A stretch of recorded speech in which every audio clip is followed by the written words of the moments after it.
Hi guys, this is Saundarya Sharma and you're watching me on Telefilms. देखा कि जिस जोश में आप गए थे सफर में उसी तरह अप एंड डाउन्स भी आए हैं तो कैसा रहा किसके साथ बहुत अच्छी बॉन्ड बनी। अच्छा रहा, बहुत एनरिचिंग रहा और 20 दिन होता तो और अच्छा लगता, but every journey has to come to an end. तो अच्छा था, काफ़ी लोगों के साथ काफ़ी बॉन्डिंग बनी.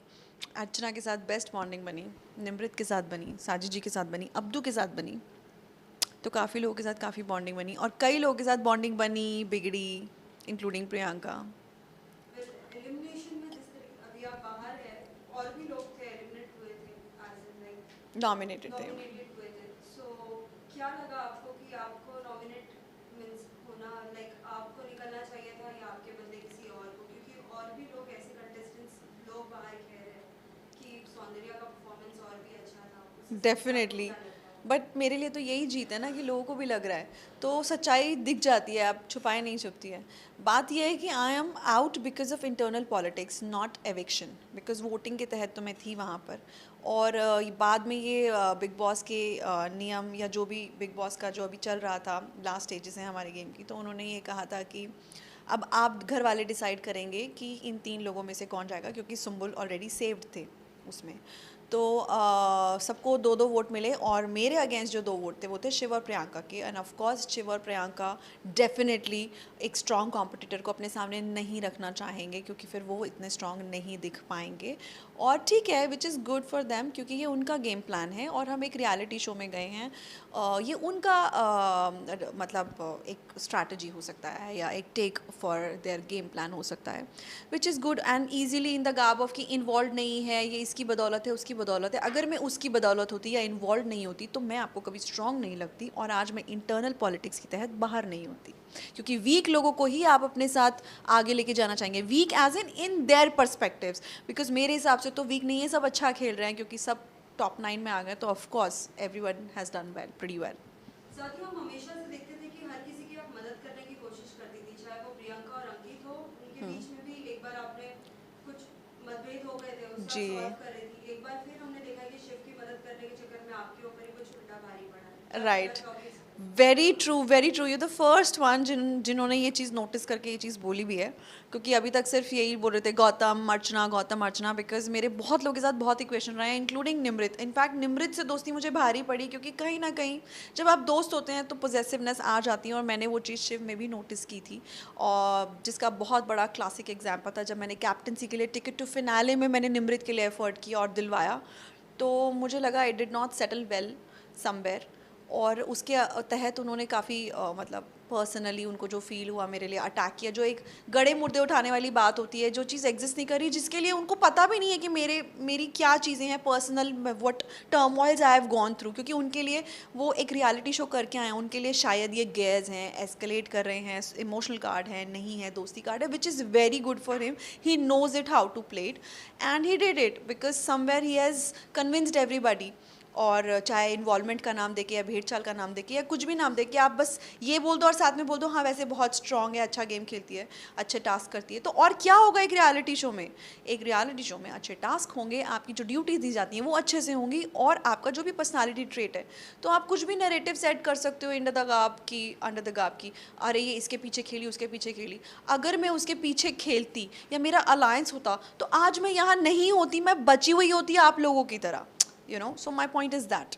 एक टाइम ऐसा भी था कि प्रियंका निमृत और अर्चना आप सब एक साथ ही थे एक ग्रुप में लेकिन कहीं ना कहीं प्रियंका ने आपका साथ छोड़ दिया था. क्या लगता है वाकई अर्चना की बोल जो होती है वो खराब होती है इसलिए सब उनका साथ छोड़ते हैं? प्रियंका ने साथ नहीं छोड़ा था, मैंने प्रियंका का साथ छोड़ा था, क्योंकि मुझे उस वक्त लगा था कि वो ऑनेस्ट नहीं थे उसमें. कैप्टनसी के टाइम पे उन्होंने एक डबल स्टैंडर्ड वाली थोड़ी चीज़ की थी जो मुझे लगी थी. तो मुझे लगता है वो बहुत कन्वीनियंस से साथ देती हैं, वो बहुत ज़्यादा कैलकुलेटिवनेस दिखाती हैं. स्पेशली जब गौतम भी एविक्ट हुए थे, उन्होंने सडनली अपना एक मूव चेंज किया था शालीन और टीना के साथ. तो मुझे लग गया था कि आई थिंक क्योंकि उनके पास ऑलरेडी एक सपोर्ट सिस्टम था अंकित का, तो 12 हफ्ते तक कोई इंसान अगर आपके लिए एक सपोर्ट सिस्टम रहता है, आपका एक भौकाल सेट करता है, तो आप ऊंची आवाज़ में कोई भी बात बोलो तो ऑलरेडी लगता है ओ शी स्ट्रॉन्ग. हम लोगों के लिए वो नहीं था. हम लोगों ने गिर के खड़े होना सीखा, अपने रिश्ते इस्टेब्लिश किए, अपनी गलतियों से सीखा, उसको एडमिट किया, उसको नो मतलब उसको एक्नॉलेज किया और उसके बाद हम आगे बढ़े। तो बाय द टाइम हमने 15 वीक निकाले, उनके 12 वीक निकल चुके थे। फिर 3 वीक में उन्होंने अपने और रिश्ते बदले। फिर मेरे अर्चना के बीच डिफरेंसेस आए, उन्होंने समवेयर उसको किया, और फिर जब उनको मौका मिला तो सबको ये लगता है कि जो भेड़ चाल का हिस्सा नहीं है, जो आपके लिए खड़ा हो रहा, आपके लिए खड़ा एक थ्रेट हो सकता है, उसको पहले निकालो या कुछ भी करो। So this is how the game is and well played. I have nothing against them, this is their plan, but I am not that person, क्योंकि मुझे लगता है रियलिटी शो है। आप जितना सच्चे रहेंगे एटलीस्ट आप लोगों के दिल तक तो पहुंचेंगे। भले ही मैं ट्रॉफ़ी नहीं जीती, बट मेरे लिए मेरे उसूल और मेरी सच्चाई मेरे साथ है, और मेरी वही जीत है। और हो सकता है better opportunities will wait for me. This is what I hope for. आपके हिसाब से कोई एक ऐसा कंटेस्टेंट जिसने अब तक कभी कोई अपनी गेम खेली नहीं है, सिर्फ किसी के पीछे चल के बस चल ही रहा है अब तक, ऐसा कोई कंटेस्टेंट है? और क्या लगता है बिग बॉस की ट्रॉफी अगर मिलनी चाहिए तो किसे मिलनी चाहिए? मैं ये नहीं बोलूँगी कि कौन किसके पीछे, अभी तक आप सब लोग देख ही चुके हैं। मेरे बोलने से या बताने से कुछ नैरेटिव सेट नहीं होगा, क्योंकि ऑलरेडी जिसकी जो पर्सनालिटी बाहर आनी थी वो आ गई है, and I am nobody to comment on that. हाँ, डेफिनेटली मेरे पॉइंट ऑफ व्यू में ऐसे काफ़ी लोग हैं, but it makes no sense, क्योंकि आज मैं भी उनकी नज़र में कहीं ना कहीं बोलते हैं इन्वॉल्व नहीं है, भेड़ चाल है। But on the contrary I am strong, I have performed and I have excelled in my task and everything plays important role. अगर वो इंपॉर्टेंट नहीं होता तो बिग बॉस हम लोगों को टास्क नहीं देते थे, क्योंकि वो भी हमारी पर्सनालिटी का एक हिस्सा होता है। सिर्फ ऊंची आवाज़ में बोलना, किसी के मुद्दे में फड्डे में पैर अड़ाना, या एक मुद्दा उठा के उसको कहीं और डाइवर्ट कर देना, ऑडियंस के लिए गलत सीडिंग करना, बार बार जाके एक लड़की के लिए बोलना, पर्सनल अटैक्स करना, मुझे नहीं लगता ये सारी चीज़ें सही होती हैं। But good for them, god bless them, may they succeed however. So yeah that's how it is. क्या लगता है ट्रॉफी के हकदार कौन होंगे? यार अभी कुछ भी हो सकता है, कुछ भी हो सकता है। जब मैं यहाँ हो सकती हूँ अभी, तो कुछ भी हो सकता है, क्योंकि मुझे भी नहीं लगा था कि मैं होंगी, बट हुआ। And you have to accept it, we can't live in denial right now, ठीक है। तो कंपटीशन अभी ऐसी स्टेज पे आ गया है कि people are doing every possible permutation combination, तो कोई भी जीत सकता है। बट मैं चाहूँगी कि एटलीस्ट जो मेरी दोस्त है अर्चना, एटलीस्ट वो तो आगे तक जाए, क्योंकि एटलीस्ट वो तो सच्ची है।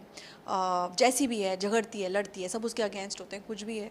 सो या और भी पोटेंशियल कैंडिडेट्स हैं, सभी पोटेंशियल, सभी के अंदर I think everybody is a winner. आप यहाँ तक आ गए हो, 105 दिन तो निकल ही गए हैं। सो यही अपने आप में एक जीत है। अर्चना को कितना मिस करेंगे? मिस कर रही हूँ, वो ज़्यादा कर रही होगी, डेफिनेटली कर रही हूँ, but she is a strong girl. क्या लगता है किसके साथ उन्हें दोस्ती बनानी चाहिए अब जब एक ऐसा समय आ गया है? वो अपने आप बना लेगी, मुझे नहीं पता। मतलब मैं प्लान करके नहीं चल पाई, तो मुझे नहीं पता। वो मैं उस तरीके से सोच नहीं पाती हूँ, मेरा दिमाग नहीं प्रोसेस करता है। वरना मैं शायद यहाँ नहीं बैठी होती, मैं भी किसी अलायंस में जुड़ के कहीं एड़ा बन के पेड़ा खा रही होती। तो हाँ, मुझे नहीं पता, बट आई एम श्योर उनकी जो किस्मत में है, और हो जाएगा अच्छे से। लास्टली सौंदर्या के सभी फैंस को कुछ कहना चाहेंगे जो अब तक इतना सपोर्ट? मैं सारे फैंस को तहे दिल से हाथ जोड़ के शुक्रिया कि आपने मुझे इतना प्यार दिया, और मेरे इमोशंस को समझा, मेरी जर्नी को पढ़ पाए आप, मुझे मेरे उस चीज़ में आगे बढ़ने में मदद कर पाए। तो I am very grateful to all of you. और बिग बॉस से मुझे वो इतनी रीच मिली कि मैं आपके पास तक तो पहुंच पाई, और फिर वहाँ से रास्ता दिल तक। So thank you so very much. और मुझे और भी प्यार चाहिए, और ऑल दोज ट्रोलर्स जिन्होंने नहीं पसंद किया और मेरे बारे में ज़्यादा बात की, आप भी प्लीज़ थोड़ा प्यार करिए। Lastly thank you.